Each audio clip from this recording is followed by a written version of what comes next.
22 अप्रैल 2025 जम्मू कश्मीर का पहलगाम, पर्यटन का मौसम, आम लोग और एक ऐसी जगह जिसे सुरक्षित माना जाता था।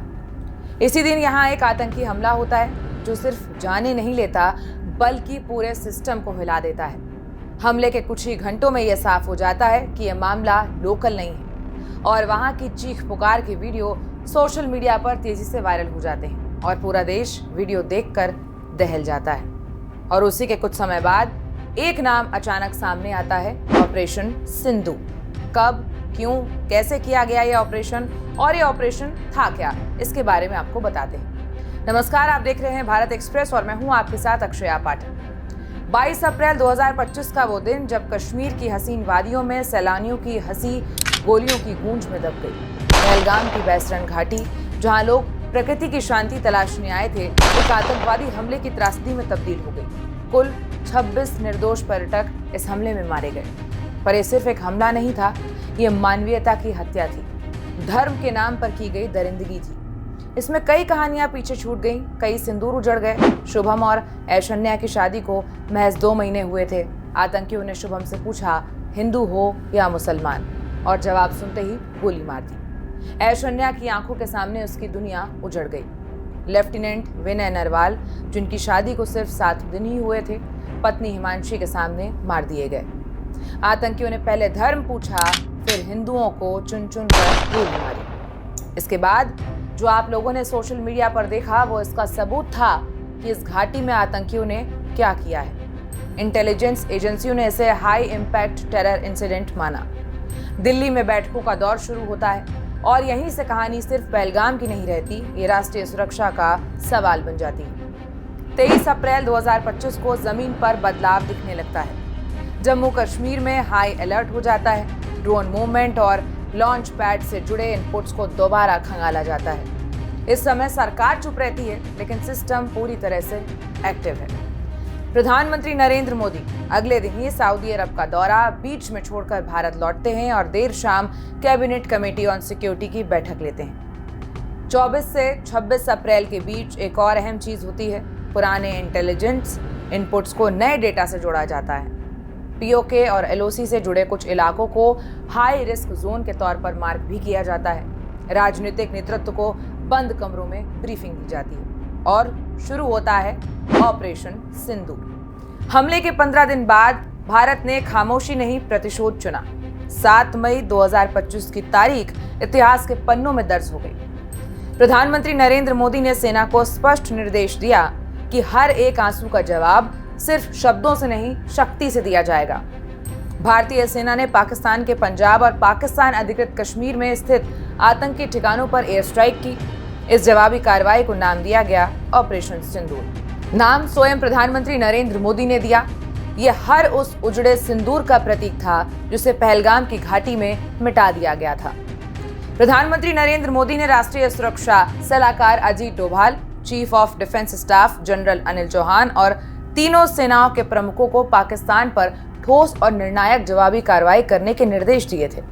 भारत की इंटेलिजेंस एजेंसियों ने खुफिया जानकारी के आधार पर पाकिस्तान और पाक अधिकृत कश्मीर में कुल 21 आतंकी ठिकानों की लिस्ट बनाई, जिन पर लगातार नजर रखी गई। उरी और पुलवामा आतंकी घटनाओं के बाद भारत की जबरदस्त जवाबी कार्रवाई से पाकिस्तान सतर्क था। उसे ये पता था कि भारत इस बार पहले से ज्यादा कठोर कार्रवाई करेगा, इसलिए आतंकी ठिकानों को खाली करा दिया गया था और आतंकी दूसरी जगहों पर जाकर छिपे हुए थे। 12 दिनों तक भारत की तरफ से कोई कार्रवाई ना होने पर आईएसआई और आतंकी सरगनाओं को लगा कि शायद भारत जवाबी कार्रवाई नहीं करेगा और इसी गलतफहमी में आतंकी अपने ठिकानों पर लौटने लग गए। भारत की इंटेलिजेंस एजेंसियों ने इन ठिकानों पर लगातार नजर बनाई थी। 6 मई की दोपहर के बाद भारतीय खुफिया विभाग को जानकारी मिली कि आतंकी ठिकानों पर हलचल बढ़ गई है और आतंकी अब वापस लौट चुके हैं। इंटेलिजेंस और सैटेलाइट सर्वेलांस से इसकी पुष्टि होने के बाद ये तय किया गया कि ऑपरेशन सिंदूर के लिए 12 मई का इंतजार नहीं करना है। प्रधानमंत्री नरेंद्र मोदी के निर्देश के बाद से ही भारतीय सेना ऑपरेशन को लेकर पूरी तरह से तैयार थी। हालांकि तारीख और समय किसी को नहीं पता था। 21 आतंकी ठिकानों में से सिर्फ 9 को निशाना बनाया गया और कार्रवाई की गई। इन हमलों में पाकिस्तान के कई महत्वपूर्ण एयरबेस ध्वस्त किए गए। दो महिलाएं जिन्होंने इस ऑपरेशन की आवाज पूरी दुनिया तक पहुंचाई। भारतीय सेना और वायुसेना की दो महिला अधिकारी, कर्नल सोफिया कुरैशी और विंग कमांडर व्योमिका सिंह। इस ऑपरेशन की सबसे बड़ी गवाह ये दोनों बनी। दोनों ने दिल्ली में प्रेस ब्रीफिंग करके ऑपरेशन सिंदूर की रणनीति और सफलता की जानकारी भी साझा करी। कर्नल सोफिया कुरैशी की बात करें तो वडोदरा, गुजरात की रहने वाली है। 1999 में सेना में कमीशन प्राप्त किया। ऑपरेशन पराक्रम, यूएन मिशन और आतंकवाद विरोधी अभियानों का हिस्सा रही। 2016 में एशियन सैन्य अभ्यास को लीड करने वाली पहली महिला अधिकारी बनी। विंग कमांडर व्योमिका सिंह की बात करें तो एयरफोर्स में 21 सालों का अनुभव, चेतक और चीता हेलीकॉप्टर उड़ाने में माहिर और 2020 में अरुणाचल में राहत कार्यों का नेतृत्व भी किया। माउंट मणिरंग पर त्रिसेवा पर्वतारोहण अभियान में भी भाग लिया। खैर, अब आगे की कहानी आपको बताते हैं। अब 10 मई की सुबह भारतीय वायुसेना ने पाकिस्तान के शोरकोट में रफीकी, चकवाल में मुरीद, चकलाला में नूर खान, रहीम यार खान, सुकुर, कसूर के चुनियन, पसरूर और सियालकोट में पाकिस्तानी एयरफोर्स के ठिकानों पर हमले किए। ये पहली बार था जब भारत ने सुखोई फाइटर जेट से ब्रह्मोस जैसी मिसाइल का इस्तेमाल किया, जो 290 किलोमीटर की रेंज में 2500 किलोमीटर प्रति घंटे से हमला करती है। अब भारत के हमले से पाकिस्तान को लगने लगा था कि अगला हमला न्यूक्लियर फैसिलिटी, कमांड सेंटर समेत आर्मी के जरूरी ठिकानों पर हो सकता है।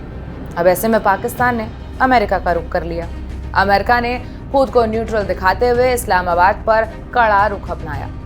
10 मई 2025 भारत और पाकिस्तान के बीच लगातार ड्रोन अटैक और फायरिंग हो रही थी। ब्लैकआउट भी हुआ और काफ़ी सारी चीज़ें यहाँ पर हुई, देखने को मिला। अलग अलग दोनों तरफ से, कभी यहाँ के हवाई जहाज़ वहाँ पहुँचे, वहाँ के हवाई जहाज़ यहाँ पहुँचे। अलग अलग तस्वीरें सोशल मीडिया पर सबने देखी, न्यूज़ चैनलों में भी सबने देखी। लेकिन सवाल यही था कि आखिर हो क्या रहा है।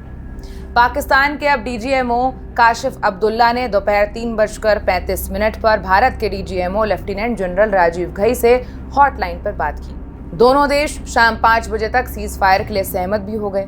शाम 5:25 पर अमेरिकी राष्ट्रपति डोनाल्ड ट्रंप ने सोशल मीडिया ट्रूथ पर यह पोस्ट किया, भारत और पाकिस्तान सीज फायर के लिए राजी हो गए। इसके बाद मीडिया रिपोर्ट्स में सीज फायर की कई थ्योरीज भी सामने आई।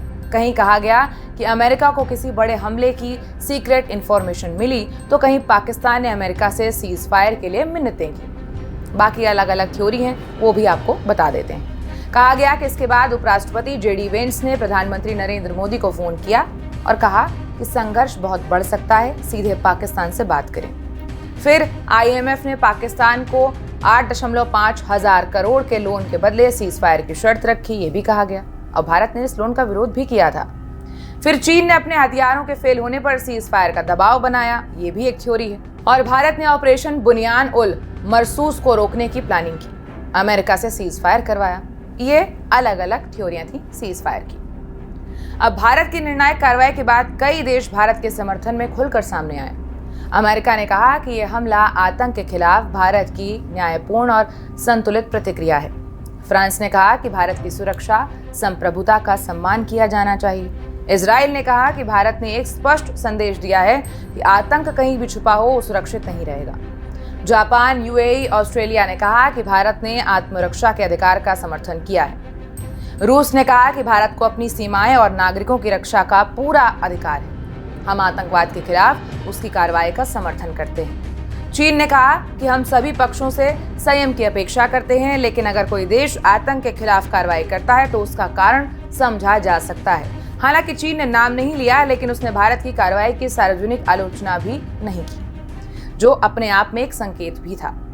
ये सिर्फ एक ऑपरेशन नहीं था। ऑपरेशन सिंदूर सिर्फ एक सैन्य कार्रवाई नहीं थी, ये हर उस आंख का जवाब था जिसने अपनों को खोते देखा। ये भारत की बदलती रणनीति का प्रतीक था। अब हमला होगा तो जवाब जरूर मिलेगा। प्रधानमंत्री नरेंद्र मोदी के नेतृत्व में भारत ने स्पष्ट किया, एक एक सिंदूर का हिसाब लिया जाएगा। ये कहानी सिर्फ गोलियों की नहीं है, ये न्याय की पुकार, वीरता की हुंकार और उजड़े सिंदूरों की चीत्कार है। और इसी का नाम है ऑपरेशन सिंदूर। ऑपरेशन सिंदूर की जड़ें सीधे जुड़ती हैं भारत पाकिस्तान के दशकों पुराने तनाव से, खासकर LOC यानी कि लाइन ऑफ कंट्रोल से।